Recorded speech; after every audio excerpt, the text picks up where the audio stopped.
صلی اللہ علیہ یا رسول اللہ وسلم علیہ یا حبیب اللہ.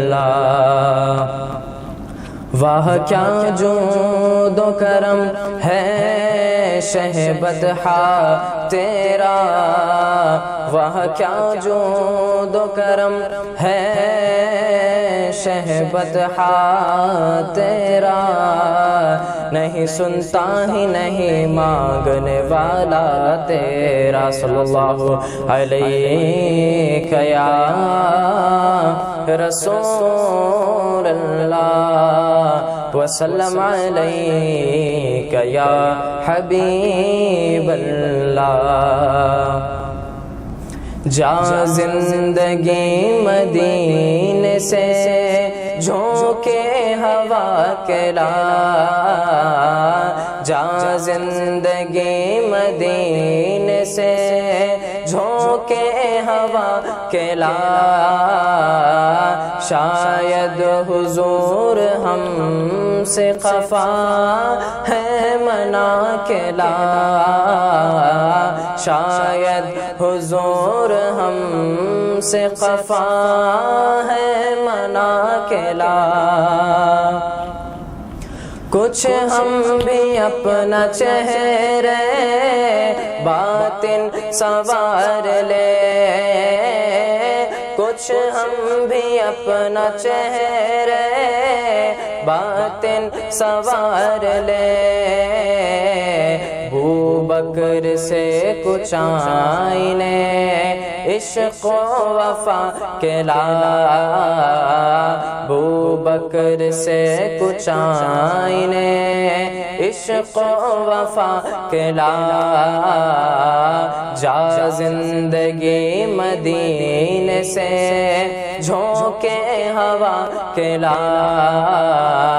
شاید حضور ہم سے خفا ہے منا کے لا.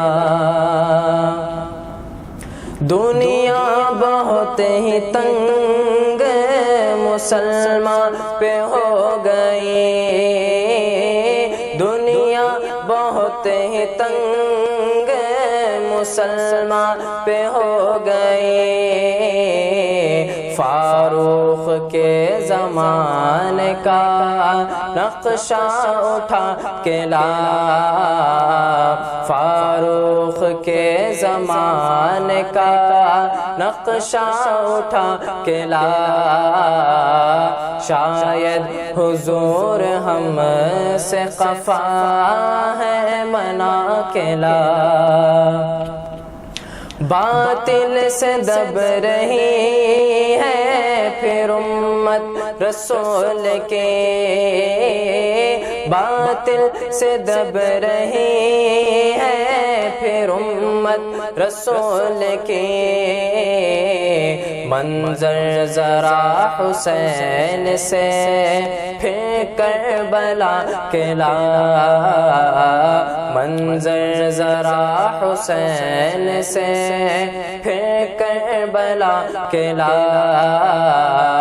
جا زندگی مدینے سے جھونکے ہوا کے لا، شاید حضور ہم سے خفا ہے منا کے لا، شاید حضور ہم سے خفا ہے منا کے لا.